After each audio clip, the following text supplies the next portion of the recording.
This video is a bit different to what I normally make. In fact, it's a lot different, but I thought I'd share it with you. I'm extending my workshop into the other side of my shed. At the moment, I only use half of it. I have this wall that goes across there. That was there when we built the property, and I just live with it as it was. So in this video, I'm going to start working on the other side of the shed, and I'll show you my progress.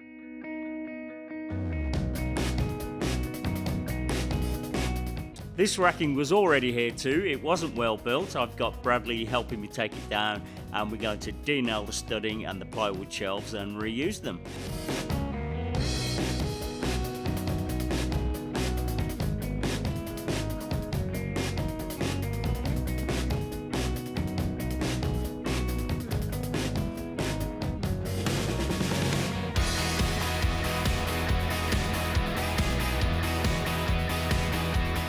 I've de-nailed all that studding timber and it's ready to reuse, and also the plywood. This is very solid plywood, and I think I might make a workbench or something out of that, maybe. I'm going to reuse that studding timber and build a wall halfway across, and then this front half will become my new metal workshop. I'm going to try and keep it as cheap as possible and reuse what I have. But before I do that, I need to strengthen this wall up here. This wall isn't very pretty and it isn't well built either. It was here when we bought the property. All it is ceiling battens going across and the corrugated iron stuck to it, and or screwed to it, I should say. It's solid enough, but it isn't solid, so I don't want to take it down to rebuild it. That'd be far too much work. I've got too many things up against it in the other side of the workshop, so I'm just going to use some studding timber and strengthen it up a bit. It still won't be done quite properly, but it'll be a lot better than what it is. I'll just point out that the lights I've just had fitted, I've got them in the corners, so there's one in each corner, no overhead lights, and hopefully that will help with filming and reduce shadows. That's the idea. I've also set them up with a remote, and I could turn them on and off all individually, and hopefully that may help with the filming too. The dimensions of the workshop are 6 meters along this wall, and then this wall across here, I'm pretty sure it's 4.5 if I remember correctly. And because of that, because how tall these are, and it's not that big an area, it feels a bit closed in, so I'm actually going to chop the top off that wall there, and it will just have a bit more of an open feel. So that is actually the very first thing I'm going to get on with.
I've finished the studding, and it may look a bit lightweight, but the corrugated iron is super strong vertically with all those ribs, so just attaching that at the top and the bottom is pretty strong as it is. I've also added a rail across the middle as well, so it's a lot stronger than what it used to be. In fact, it's much stronger. It's only a screen, and I'm happy enough with that. I've just used scraps along the bottom, and I've fixed those directly to the concrete. Drilling into the concrete and using a noodle and screwing in, and I also use some liquid nails. I've been into the other side of the workshop and I've fixed the corrugated iron to the new studding from the other side with plenty of screws, and that's really strengthened the whole wall up, and now it's ready to skin this side. The corrugated sheets are all reclaimed. I have a pile of them stored behind my shed. Some of them are a bit rusty, but I've picked out the better ones, and I've got just enough to do this wall.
corrugated iron was a bit mismatched, and that's why I painted it. I only put one coat of paint on, and that's good enough for just inside the workshop. It's going to get dirty and scratched anyway. The doorway needs cutting out, but I'm not quite ready to do that yet. But next I'm going to start building the wall that goes across here.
The screen walls are finished, and now I have a metalworking room, and that's pretty exciting to be able to have a dedicated space for that and have woodworking and metalworking separate from each other. All I need to do now is set it up and start moving everything in. There are a couple of things already in here, and you may have seen them in the video. I bought this workbench a couple of weeks ago. It's a bit rough and it's not the best, but it cost me $50, and it's solid and heavy. It's all made of steel with a steel top. And it came with the vise as well. The vise isn't the best either, but it's usable, so that could be useful. Also on here is my Christmas present. I had a swage block, and I'm pretty excited to be able to use that soon. The other thing that's in here is this bench here. It used to be in the woodworking side, and it may have even been in some of my earlier videos, but as I ran out of space that side, it went into storage. And it's not for working on, even though I could, but it's just for chilling out and sitting around. So I need a couple of stools there, and it'll be good to use that again. And the best thing already in here is my anvil. I had it a few months ago for my birthday. I haven't had a chance to use it. It does need to go on a stand, and I haven't decided what stand to make for it yet, but I'm pretty excited to be using that soon. I still have a lot of jobs to do around the workshop, so if you enjoyed this video and you're interested in seeing more like it, then let me know. I can make those videos and I can show my progress. I know it's been a long time since I've actually put a proper video out, but I do have one well on the way. It's only a few days away from being finished, so look out for that one. Thanks for watching, Happy New Year, and I'll see you again soon.